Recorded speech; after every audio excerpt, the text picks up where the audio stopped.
ഓ, okay. Sorry, ഞാനൊന്നും അറിഞ്ഞില്ല. ശരി, ഓക്കെ. എന്താ മനോജേട്ടാ? ആ പയ്യനൊരു അഫെയർ ഉണ്ടായിരുന്നു അന്ന്.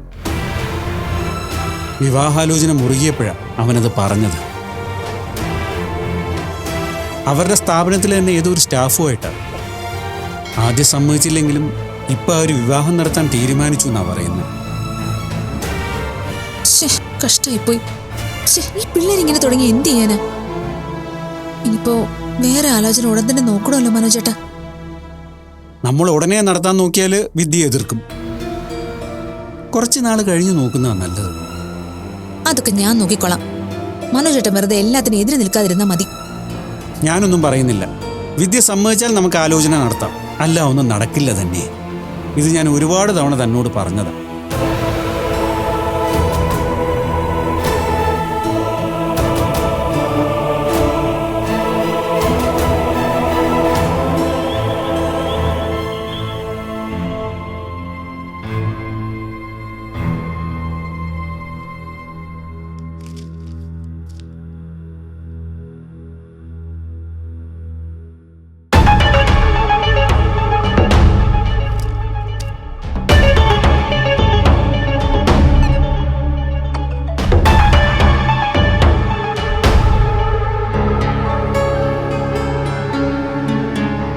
വിഘ്നേഷേട്ടാ, ഞാൻ ഇവിടെ തലയ്ക്ക് ഭ്രാന്ത് പിടിച്ചിരിക്കുമ്പോ നിങ്ങൾ മൊബൈലിൽ കളിക്കാണല്ലേ? നീ കണക്ക് കൂട്ടുന്നിടത്ത് ഞാൻ എന്ത് ചെയ്യാനാ? അതെ, നിങ്ങൾക്കൊന്നും ചെയ്യാനില്ലല്ലോ. എന്ത് സുഖകരമായ ജീവിതം. ഒരു ഉത്തരവാദിത്വവും ഇല്ല. കൃത്യസമയത്ത് ഊണും ഉറക്കവും മാത്രം. അതെന്താ നീ അങ്ങനെ പറയുന്നത്? എന്നാൽ കഴിയുന്ന വിധം എല്ലാ കാര്യത്തിലും ഞാൻ നിന്നെ സഹായിക്കാറില്ലേ? അതെ, ഭയങ്കര സഹായമാണ്. അതല്ലേ ഈ കാണിക്കുന്നത്? എടി, എത്ര നേരാന്ന് വെച്ചാ നീ കണക്ക് കൂട്ടുന്നത് നോക്കി വെറുതെ ഇരിക്കുന്നത്. അതുകൊണ്ട് ഞാൻ ചുമ്മാ ഗെയിം നോക്കിയെന്നേ ഉള്ളൂ. അതിനിപ്പോ എന്താ അത്ര ദേഷ്യം? പിന്നെ ദേഷ്യപ്പെടാതെ. ആലോചിച്ചിട്ട് തലയ്ക്ക് ഭ്രാന്ത് പിടിക്കുക. എന്താ അബി, നീ കാര്യം പറ. എന്റെ വിഘ്നേഷേട്ടാ, ദേ നോക്ക്. ഇത് എത്ര കണക്കൂട്ടിയിട്ടും ശരിയാവുന്നില്ല. ഈ പ്രോജക്റ്റ് വലിയ പാരയായിരിക്കുക. നീ കാര്യം തെളിച്ചു പറയൂ. ഇനി എന്ത് തെളിയിക്കാനുള്ളത്? ഈ പ്രോജക്റ്റ് കയ്യിൽ നിൽക്കുന്ന ലക്ഷണമില്ല. ഭയങ്കര നഷ്ടത്തിലാ മുന്നോട്ട് പോകുന്നത്. ഓ, അതാണോ കാര്യം? അതിപ്പോ നമുക്ക് അറിയാവുന്ന കാര്യമായിരുന്നല്ലോ. അറിഞ്ഞു വെച്ചുകൊണ്ടല്ലേ നീ അത് എടുത്തത്. അത് ശരിയാണ്. പക്ഷെ ഞാൻ ഇത്രയും പ്രതീക്ഷിച്ചില്ല. എത്രയൊക്കെ നോക്കിയിട്ടും IT കമ്പനിക്കാർ പറയുന്ന രീതിയിൽ ബിൽഡിങ്ങിന്റെ വർക്ക് തീർക്കണമെങ്കിൽ വലിയൊരു എമൗണ്ട് നഷ്ടം വരും. ഇപ്പോഴത്തെ അവസ്ഥയിൽ ആ നഷ്ടം നമ്മളെ നല്ല രീതിയിൽ തന്നെ ബാധിക്കും. ഈ കാര്യം ആദർശ് മുന്നേ പറഞ്ഞിരുന്നല്ലേ? നീയല്ലേ അത് സമ്മതിക്കാതിരുന്ന? ആദർശിന്റെ മുന്നിൽ ജയിക്കാൻ വേണ്ടിയാ ഞാൻ ഇങ്ങനെ ഒരു നഷ്ടം ഉണ്ടാവും അറിഞ്ഞിട്ടും ഈ പ്രോജക്റ്റ് ഏറ്റെടുത്തത്. അന്നത്തെ സാഹചര്യത്തിൽ ആദർശിന്റെ മുന്നിൽ തോറ്റു കൊടുക്കുക എന്നത് മരിക്കുന്നതിന് തുല്യായിരുന്നു. അപ്പൊ പിന്നെ ഇനി വിഷമിച്ചിട്ട് കാര്യമില്ല. എന്തെങ്കിലും ഒരു നഷ്ടം സഹിച്ചാൽ മാത്രമേ ഒരു ജയം ഉണ്ടാവൂ. ഇതിപ്പോ നീ ആദർശിന്റെ മുന്നിൽ ജയിച്ചില്ലേ? അതാണ് ആകെ ഒരു ആശ്വാസം. എനിക്കൊന്നും അറിയില്ലെന്ന് എല്ലാവരുടെ മുന്നിൽ സ്ഥാപിക്കാനായിരുന്നല്ലോ രണ്ടിന്റെയും ശ്രമം. ആ പ്ലാൻ പൊളിച്ചില്ലേ ഞാൻ. മറ്റെന്തും സഹിക്കാൻ എനിക്കിപ്പോ സാധിക്കും. പക്ഷേ ആദർശിന്റെ മീരയുടെ മുന്നിൽ പരാജയപ്പെടുന്നത് മാത്രം സഹിക്കാൻ പറ്റില്ല. അതെനിക്കറിയാം. അതുകൊണ്ടാ പറഞ്ഞത്, തൽക്കാലം ഇപ്പോൾ ഉള്ള ഈ സാമ്പത്തിക നഷ്ടം നമുക്കങ്ങ് മറക്കാം. അതേ നിവൃത്തിയുള്ളൂ. അതൊക്കെ ശരിയാണ്. അങ്ങനെയാണ് ഞാനും കരുതിയിരുന്നത്. പക്ഷേ ഇത് നമ്മൾ കരുതുന്നത് പോലെ ചെറിയ രീതിയിൽ തീരുന്നു തോന്നുന്നില്ല. വർക്ക് തുടങ്ങിയപ്പോഴേ പിടിവിട്ട് പോകുന്ന അവസ്ഥയാണ്. പിന്നെ എങ്ങനെ ഇത് കംപ്ലീറ്റ് ചെയ്യും? അതൊക്കെ സാധിക്കും. അല്ലെങ്കിൽ പിന്നെ ഒരു വഴിയുണ്ട്. പക്ഷെ ആ വഴി നോക്കിയാ നീ ഈ നേടിയെടുത്ത വിജയമെല്ലാം വെറുതെ ആയിപ്പോവും. നിങ്ങൾ എന്താ ഉദ്ദേശിക്കുന്നത്? അല്ല ബി, ആദർശിന് ഈ ഫീൽഡിൽ നമ്മളെക്കാൾ എക്സ്പീരിയൻസ് അറിവുണ്ട്. ആദർശിനോട് ഹെൽപ്പ് ചോദിച്ചാൽ നമ്മളെ സഹായിക്കാതിരിക്കില്ലല്ലോ. നിങ്ങൾക്ക് എന്താ വട്ടാണോ? അങ്ങനെ ചെയ്യാനാണെങ്കിലേ ഞാൻ എന്തിനാ കഷ്ടപ്പെട്ട് ഈ പ്രോജക്റ്റ് നേടിയെടുത്തത്? വിഘ്നേഷേട്ടാ, എനിക്ക് വേണ്ടത് ആ മീരയുടെ മുന്നിലുള്ള വിജയമാണ്. എന്നെ കുറ്റക്കാരിയാക്കി മീരയെ സപ്പോർട്ട് ചെയ്തത് വലിയ തെറ്റായി പോയിന്ന് ആദർശിന് തോന്നണം. അതിനാ ഞാൻ കഷ്ടപ്പെടുന്നത്. കാര്യങ്ങളെല്ലാം ഞാൻ വിചാരിച്ചതുപോലെ ഇതുവരെ പോകുന്നത്. ഇനിയും മുന്നോട്ട് അങ്ങനെ തന്നെ ആയിരിക്കും. നീ തന്നെയല്ല ബി പ്രോജക്റ്റ് നഷ്ടത്തിലാണെന്ന് സങ്കടം പറഞ്ഞത്. അതെ, അതിനിങ്ങനെയാണോ സഹായിക്കേണ്ടത്? കൂടെ നിന്ന് ചതിക്കാനാണോ നിങ്ങൾ നോക്കുന്നത്? നീ എന്താ ബി ഇങ്ങനെ ഓരോന്ന് വിളിച്ചു പറയുന്നത്? നമ്മൾ ഒന്നല്ലേ? നിന്റെ ജയവും പരാജയവും എന്റെയും കൂടിയല്ലേ? അങ്ങനെയുള്ളപ്പോ നിന്നെ തോപ്പിക്കാൻ ഞാൻ എന്തിനാ നോക്കുന്നത്? അതെനിക്കറിയില്ല. ഒരു പക്ഷേ മീരെ ജയിപ്പിക്കാൻ വേണ്ടി ആയിരിക്കും. നിങ്ങൾക്ക് എന്നെക്കാൾ സ്നേഹം മീരയോടാണല്ലോ. അതൊക്കെ നിന്റെ വെറും തെറ്റിദ്ധാരണയാണോ? ഈ ലോകത്ത് നിന്നോടുള്ള അത്രയും സ്നേഹത്തിന് വലുതായി എനിക്ക് വേറൊന്നുമില്ല. അങ്ങനെയാണെങ്കിലേ എനിക്കൊപ്പം നിൽക്കണം. കുറച്ചുനാൾ ആത്മാർത്ഥമായി കമ്പനി കാര്യങ്ങളിൽ ശ്രദ്ധിക്കണം. ഈ പ്രോജക്റ്റ് ലാഭമാക്കി എടുക്കുക എന്നത് നടക്കുന്ന കാര്യമാണെന്ന് തോന്നുന്നില്ല. പിന്നെ നമുക്ക് മുന്നിലുള്ളത് നഷ്ടത്തിന്റെ അളവ് കുറയ്ക്കുക എന്നതാണ്. അതിനുവേണ്ടി നമ്മൾ കുറച്ച് അധികം കഷ്ടപ്പെടേണ്ടി വരും. നീ ധൈര്യമായിട്ടിരിക്കുക ബി. നിനക്കൊപ്പം എന്തിനും ഞാനുണ്ടാവും. നമ്മളെ കൊണ്ട് ഇതൊന്നും സാധിക്കില്ല എന്ന് പറഞ്ഞവർക്ക് മുമ്പില് നമ്മൾ വിജയിച്ച് തന്നെ കാണിച്ചു കൊടുക്കും. ഈ ഒരു വാശി എന്നും വിഘ്നേശ്വരന്റെ മനസ്സിലും വേണം.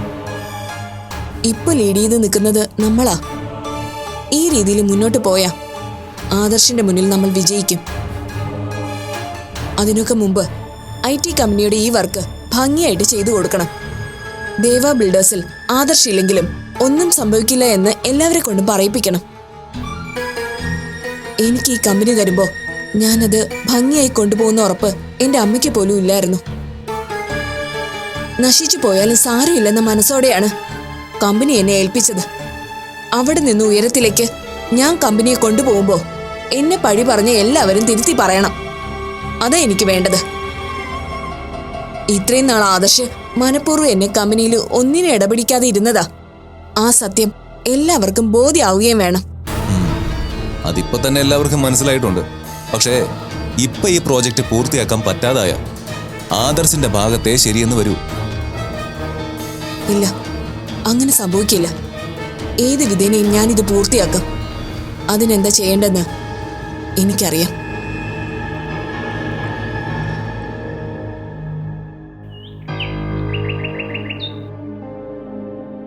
മെറ്റീരിയൽസ് കൊണ്ടുപോകാൻ റോഡിന്റെ പ്രശ്നം ഉണ്ടെങ്കിൽ ആദ്യം അത് വേണം ശരിയാക്കാൻ. ചെറിയ വണ്ടികൾ പോകുന്ന രീതിയിലല്ല, വലിയ ലോറികൾ പോകുന്ന രീതിയിൽ വേണം വഴി റെഡിയാക്കാനായിട്ട്. അതിന്റെ പെർമിഷൻ സംസാരിച്ച് വാങ്ങണം. അതെ, ഇതൊക്കെ ഞാൻ പറഞ്ഞു തരണോ? ഹിറ്റാച്ചിയോ JCB എന്താന്ന് വെച്ചാൽ അവിടെ എത്തിക്ക്. ശരി, ഞാൻ വിളിക്കാം.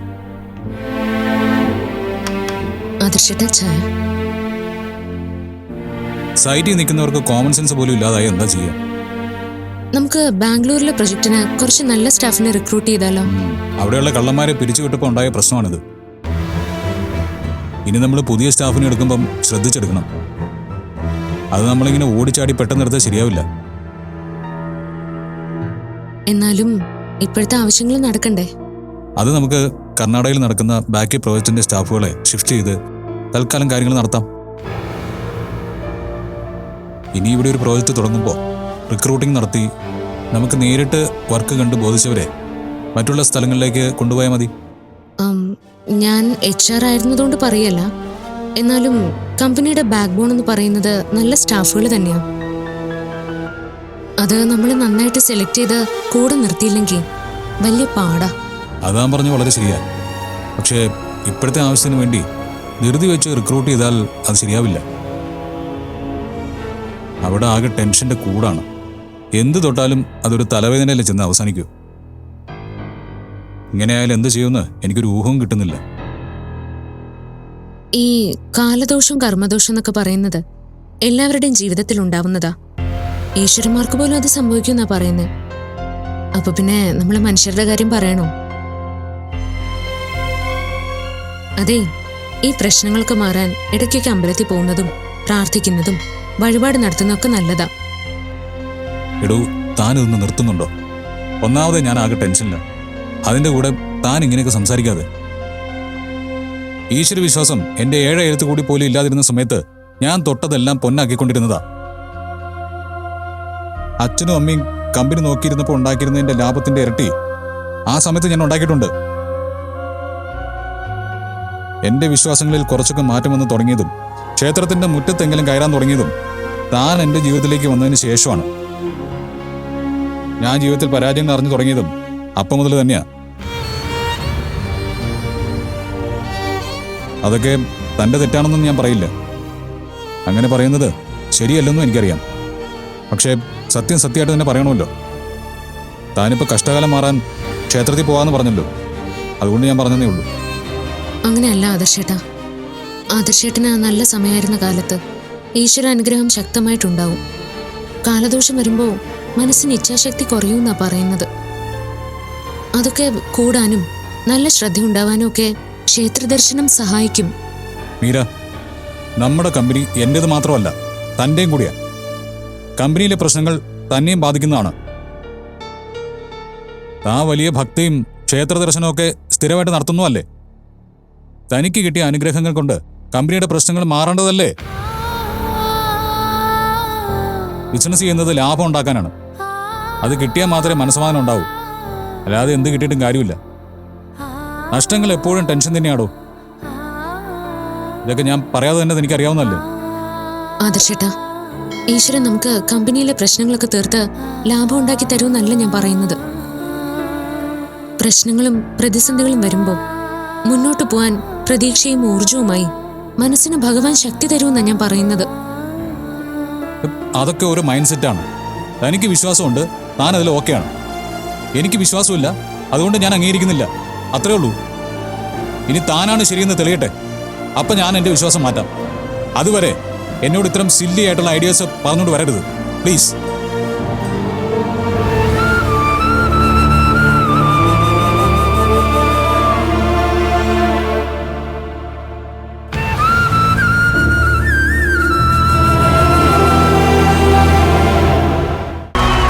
ഇതൊരു അപൂർവ സംഗമമാണ്. അമൃത TV പ്രേക്ഷകർക്ക് നൽകുന്ന അമൂല്യ വിഷു കൈനീട്ടം. 20 വർഷത്തെ നിറവാർന്ന അനുഭവത്തിൽ നിന്നും ഉരുത്തിരിഞ്ഞ സരസ സല്ലാപം. ഇന്ന് ഇവിടെ നിൽക്കുന്നതിൽ ഒരു പ്രത്യേക സന്തോഷമുണ്ട്. എൻ്റെ 28 വർഷവും കൂടെ പൂർത്തീകരിക്കുന്ന ഒരു സമയമായിട്ടും കൂടെ ഞാനിത് ഉപയോഗിക്കുകയാണ്. വിഷുദിനത്തിൽ നിങ്ങൾക്കായി നിറസല്ലാപം. സൂരജ് ബാംഗ്ലൂർ പോയതിൽ ധന്യ വലിയ സന്തോഷത്തിലാ. നമ്മുടെ അവസ്ഥ മനസ്സിലാക്കി ആദർശ് സൂരജിനെ മാറ്റി നിർത്തിയെന്നൊക്കെയാ ധന്യ പറയുന്നത്. ഇപ്പോഴത്തെ സാഹചര്യത്തിൽ സൂരജിനെ കുറച്ചുനാൾ ഇവിടുന്ന് മാറ്റി നിർത്തണമെന്ന് ഞാനാണ് ആദർശനോട് ആവശ്യപ്പെട്ടത്. എനിക്കത് തോന്നിയിരുന്നു. ഏതായാലും അത് നന്നായി. സൂരജ് നാട്ടിലില്ലാത്തതുകൊണ്ട് തന്നെ ധന്യയ്ക്ക് വലിയ ആശ്വാസമുണ്ട്. അതിൻ്റെ സമാധാനം വീട്ടിലുമുണ്ട്. ധന്യയും ബീനയും ഒരേ സ്വഭാവക്കാരാ. രണ്ടാളും ഒരു രീതിയിലുള്ള വിട്ടുവീഴ്ചകൾക്കും തയ്യാറാവില്ല. രണ്ടുപേരും വിദ്യമോൾക്കും സൂരജിനും സമാധാനം കൊടുക്കാതെ ഇങ്ങനെ പ്രശ്നങ്ങൾ ഉണ്ടാക്കിക്കൊണ്ടേയിരിക്കും. നമ്മൾ സഹിക്കുന്ന പോലെ ഇപ്പോഴത്തെ കുട്ടികളെല്ലാം അഡ്ജസ്റ്റ് ചെയ്യണമെന്നില്ലല്ലോ. എത്ര പറഞ്ഞു കൊടുത്തിട്ടും ധന്യയ്ക്ക് കാര്യങ്ങൾ മനസ്സിലാവുന്നില്ല.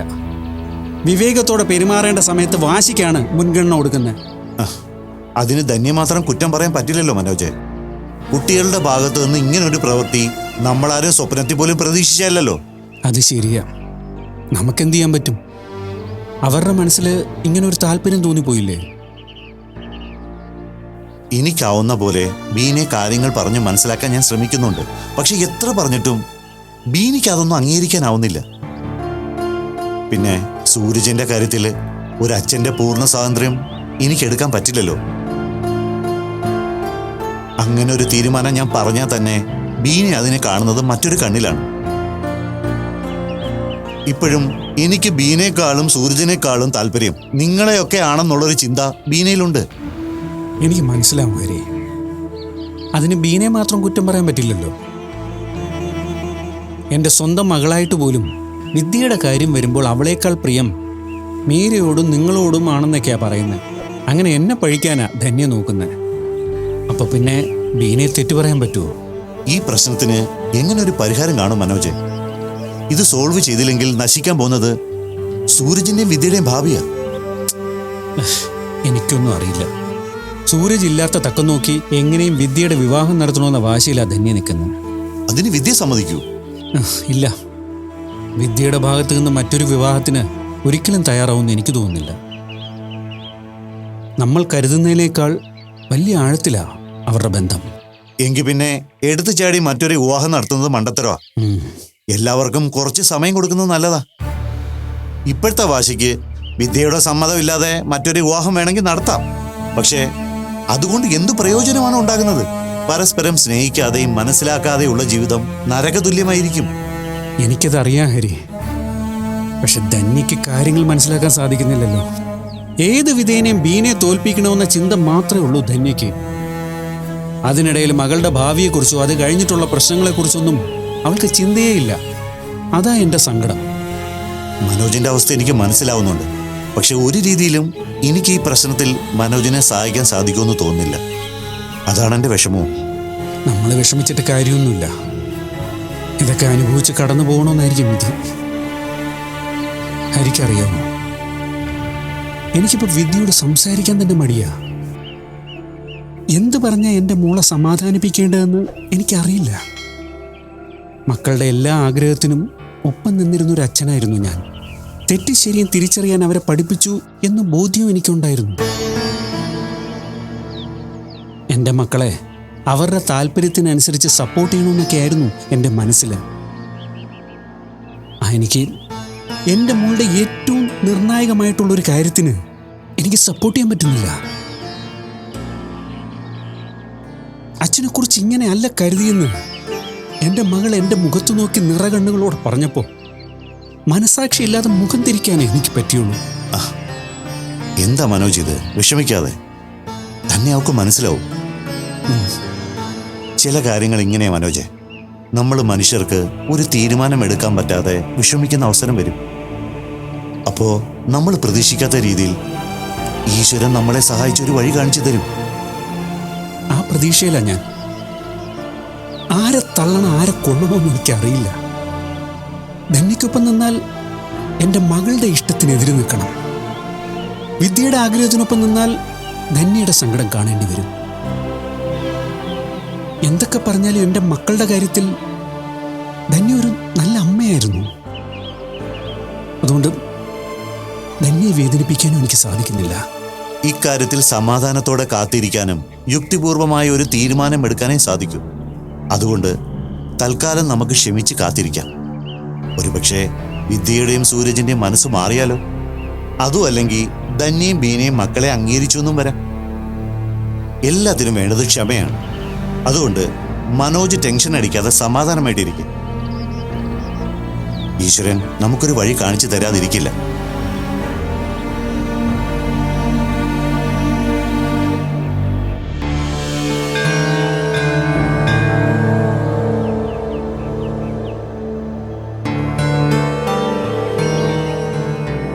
മീര, ആ മൂന്തേട്ടാ, മൂന്തേട്ടനെ കണ്ടില്ലല്ലോ എന്ന് മനസ്സിൽ ഞാൻ ഓർത്തതേ ഉള്ളൂ. വന്നപ്പോ തന്നെ ഞാൻ ഇവിടെയൊക്കെ നോക്കി. ഞാൻ ഇവിടൊക്കെ തന്നെ ഉണ്ടായിരുന്നു. ആഹാ, പാൽപായസാണോ? എന്തോ വിശേഷമുണ്ടെന്ന് തോന്നല്ലോ. ആദർശേട്ടന്റെ ബുദ്ധിമുട്ടുകൾ മാറാനായി ഭഗവാനോട് പ്രാർത്ഥിച്ച് വഴിപാട് നടത്തിയതാ.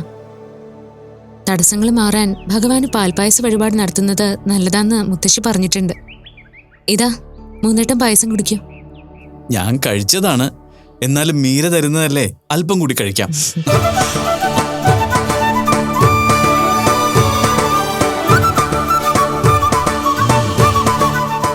ഇത് മാത്രം എത്ര കഴിച്ചാലും പിന്നെ ഇഷ്ടാവും. ആദർശിന്റെ ബുദ്ധിമുട്ടുകൾക്ക് മീര വഴിപാട് കഴിക്കുന്നു. പക്ഷെ ആദർശ് എന്താ തൊഴാൻ വരാത്തത്? ആദർശേട്ടന് ക്ഷേത്ര ദർശനത്തിലൊന്നും വിശ്വാസമില്ല.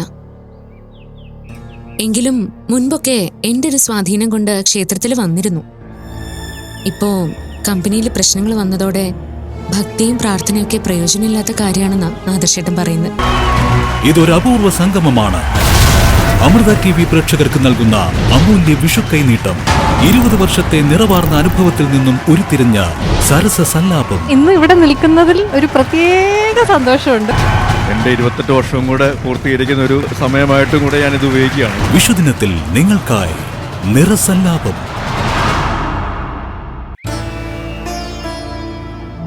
പിന്നെ പല കാര്യങ്ങളിലും ആദർശേട്ടനോട് തർക്കിക്കാനോ പറഞ്ഞു മനസ്സിലാക്കി കൊടുക്കാനോ എനിക്ക് കഴിയാറുമില്ല. അനുഭവങ്ങൾ നൽകുന്ന മാറ്റങ്ങളാണ് വിശ്വാസത്തിന് കാരണമാകുന്നത്. സംസാരിച്ച് തർക്കിച്ച് നമ്മൾ നിർബന്ധിച്ച് മനസ്സിലാക്കി കൊടുക്കുന്നതൊന്നും അധിക നാൾ നിലനിൽക്കില്ല. വിശ്വാസം ഉറച്ചതാവണം, എന്നാലേ പവിത്രതയുണ്ടാവൂ. അങ്ങനെയുള്ളൊരു ഭക്തൻ ഭഗവാനേക്കാൾ ശ്രേഷ്ഠനാണ്. ഭക്തൻ എങ്ങനെയാ ഭഗവാനേക്കാൾ ശ്രേഷ്ഠനാവുന്നത്? എല്ലാത്തിലും വലുത് ഭഗവാൻ തന്നെയല്ലേ? ഒരു ചെറിയ കഥ ഞാൻ പറയട്ടെ. ദേവഋഷിയായ നാരദൻ ഒരിക്കൽ നാരായണ സന്നിധിയിൽ എത്തിയപ്പോൾ ഭഗവാൻ ചോദിച്ചു, ഈ 14 ലോകങ്ങളും സഞ്ചരിക്കുന്ന അങ്ങ് കാണാത്തതായോ കേൾക്കാത്തതായോ അറിയാത്തതായോ ഒന്നും തന്നെയില്ല. ഈ യാത്രകളിൽ നിന്ന് മനസ്സിലാക്കിയത് വെച്ച് നാരദരുടെ കാഴ്ചപ്പാടിൽ ഏറ്റവും ശ്രേഷ്ഠമായത് എന്താണെന്ന് ഒന്ന് ആലോചിച്ച ശേഷം നാരദര് പറഞ്ഞു, ഭൂമിയാണ് ഏറ്റവും ശ്രേഷ്ഠമെന്ന്. ഭൂമിയിൽ 3/4 ഭാഗവും ജലമല്ലേ എന്നും ഭൂമിക്ക് ശ്രേഷ്ഠത കൊടുക്കുന്നത് ആ സമുദ്രങ്ങളല്ലേ എന്നും ഭഗവാൻ ചോദിച്ചു. ആശയക്കുഴപ്പത്തിലായ നാരദർ ഭഗവാൻ പറഞ്ഞത് സത്യമാണെന്ന് സമ്മതിച്ചു. പക്ഷേ ഭഗവാൻ അപ്പോൾ ചോദിച്ചു, ഒരിക്കൽ അഗസ്ത്യ മഹാമുനി ഈ സാഗരങ്ങളെല്ലാം തന്റെ കൈക്കുമ്പിളിൽ കോരിക്കുടിച്ച് വറ്റിച്ചത് അറിയാമോ എന്ന്. അത് ശരിയാണല്ലോ, അപ്പോൾ അഗസ്ത്യ മഹാമുനിയാണ് ശ്രേഷ്ഠനെന്ന് നാരദർ പറഞ്ഞു. അപ്പൊ ഭഗവാൻ പറഞ്ഞു, അഗസ്ത്യർ ഈ പ്രപഞ്ചത്തിൽ ഒരു നക്ഷത്രമാണ്. അനേകായിരം നക്ഷത്രങ്ങളെ ആകാശം താങ്ങി നിർത്തുന്നു. അപ്പൊ ജലത്തേക്കാളും അഗസ്ത്യ മഹാമുനിയേക്കാളും ആകാശമല്ലേ ശ്രേഷ്ഠമെന്ന് ഭഗവാൻ ചോദിച്ചു. പാവം നാരദ മഹർഷി ആകെ വിഷമിച്ചിട്ടുണ്ടാവുമല്ലേ? അതെ, ആകാശമാണ് ശ്രേഷ്ഠമെന്ന് നാരദർ സമ്മതിച്ചപ്പോ ഭഗവാൻ വീണ്ടും പറഞ്ഞു, വാമനാവതാര സമയത്ത് സ്വർഗവും പാതാളവും ഭൂമിയും അടങ്ങുന്ന ത്രിലോകങ്ങൾ എല്ലാം നമ്മുടെ പാദങ്ങളാൽ നാം അളന്നെടുത്തില്ലേ എന്ന്. അത് കേട്ട് ദേവഋഷി ഏറ്റവും ശ്രേഷ്ഠമായത് ഭഗവാന്റെ പാദങ്ങൾ തന്നെയാണെന്നും അതിനപ്പുറം ഒന്നും തന്നെ ഇല്ല എന്നും തന്റെ അറിവില്ലായ്മ ക്ഷമിക്കണമെന്നും പറഞ്ഞു. അപ്പോൾ ഭഗവാൻ പുഞ്ചിരിച്ചുകൊണ്ട്, കഴിഞ്ഞില്ല നാരദരെ, എന്റെ പാദങ്ങൾ മാത്രമല്ല എന്നെ മുഴുവനായും വഹിക്കുന്നത് അനന്തനല്ലേ? ഞാൻ ശയിക്കുന്നത് അനന്തനിലല്ലേ എന്ന് ചോദിച്ചു. അപ്പൊ നാരദൻ തൊഴുതു. തന്റെ അറിവുകളെല്ലാം അപൂർണമാണെന്നും സത്യം ഭഗവാൻ തന്നെ മനസ്സിലാക്കി കൊടുക്കണമെന്നും ആവശ്യപ്പെട്ടു. അപ്പോൾ ഭഗവാൻ പറഞ്ഞു, അനന്തൻ നമ്മെയും വഹിച്ച് ശയിക്കുന്ന ക്ഷീരസാഗരം, അതാണ് ഏറ്റവും ശ്രേഷ്ഠമെന്ന്.